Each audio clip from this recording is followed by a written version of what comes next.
Here I am back at my sample assessment, and just as a reminder to edit an assessment, this is the menu item that contains its sample assessment. If I click on it, it gives you this weird bar graph. That just means once your students start taking it, it automatically gives you some statistics on how students are doing. That's for you as the instructor. Your students won't see that. But if you want to start actually changing questions or editing questions, you go to Modify and to Manage. Now what I had done is set up sections. These are just right now just placeholders or buckets really for questions. You don't have to add sections. I'm just doing it for organizational purposes. I'll show you how that works. So what I'm going to do is start with the multiple choice and true-false questions.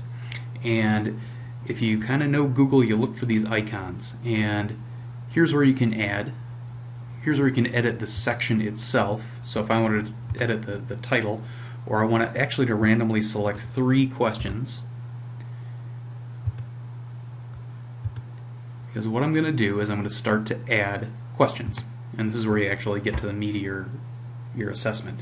So I'm going to add a bunch of questions, and what I want this section to do is randomly choose 3 of them for students. So each student is going to get a different test. So up here you can see the different choices that you have for types of questions. By default it already goes to true-false. I'm going to do a multiple choice. And I'm just going to type in the text of my question.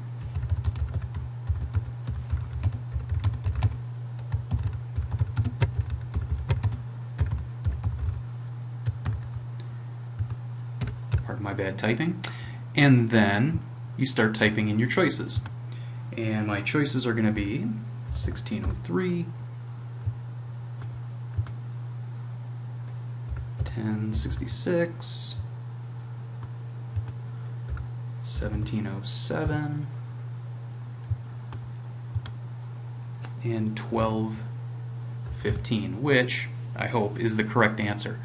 And what you do on the correct answer is you click it and it tells you that's the correct answer, and by default the others are not.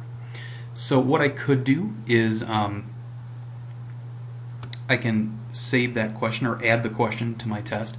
Just what you can also do is add feedback. Later on your students can go back to their test and you can give some general feedback or some feedback on each incorrect answer, let's say.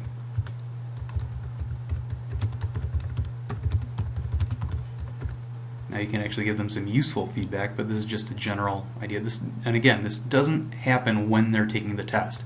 You can set the date when they can go back to get this feedback.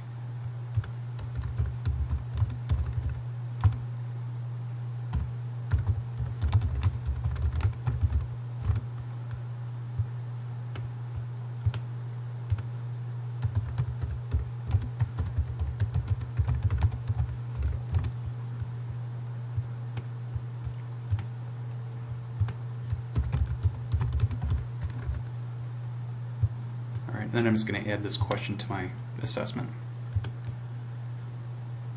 And then you can see there it is. Okay, and if you want to edit any of those, again, like, oh, maybe I have a spelling error or it's incorrect, you just go back to edit. And you can go in and change things if you want. I'm going to add one more question, and then I'm going to go away and type some more questions. You don't need to see my bad typing, but I'm just going to show you how to add one more question.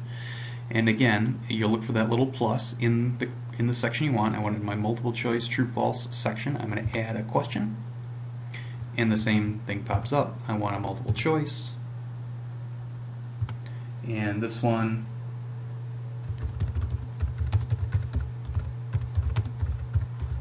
when was Carthage destroyed? And my choices are 149 BC, and that's the correct answer. And my other choices are 323 BC, 44 AD,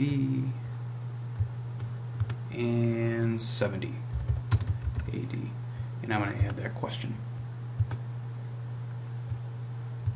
And so I'm starting to build a bank of questions here.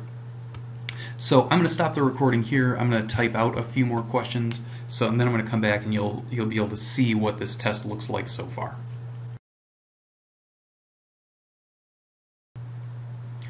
I've added a number of questions, multiple choice and true false, and you can see that here.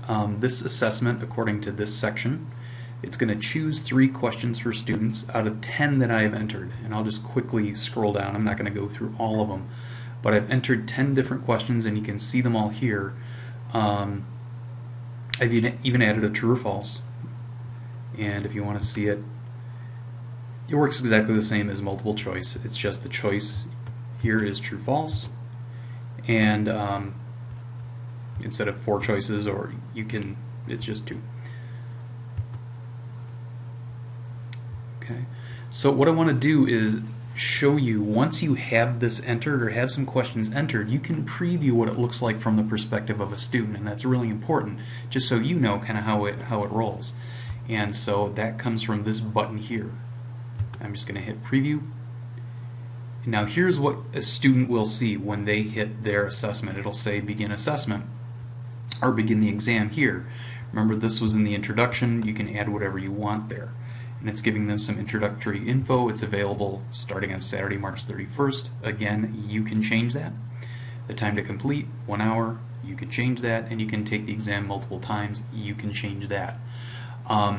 This button up here is just for you, the teacher, return to authoring if you want to get back to the edit mode, or you can go through and start to take your exam.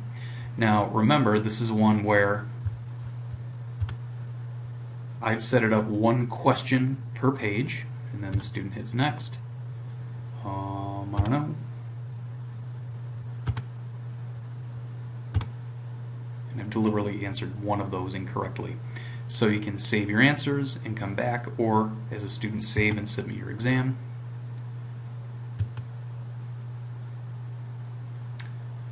Alright, and I'm getting a 66.7. I've answered 2 out of 3 correctly. It tells me which ones. And this was the one that I've added some feedback. So I'm glad it randomly chose that one. It takes a lot of time, obviously, to add that feedback. And I've set it up for students to get feedback immediately. You can change that date till whenever you want. So if you have 4 classes of students taking an assessment, you don't want them getting feedback right away necessarily. Or maybe you do. But again, that's your choice.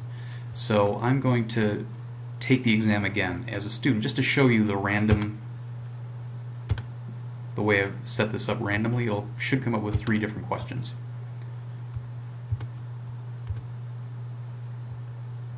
And that's new.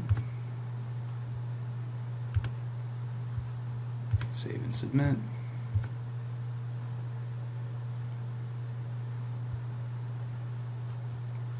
And these I haven't put any feedback other than what the correct answer is. I can take it again.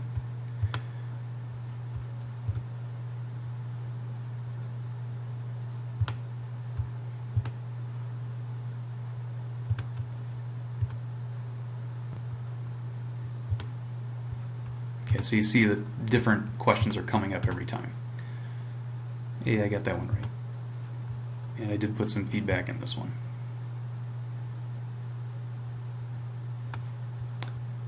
And then I'll return to authoring.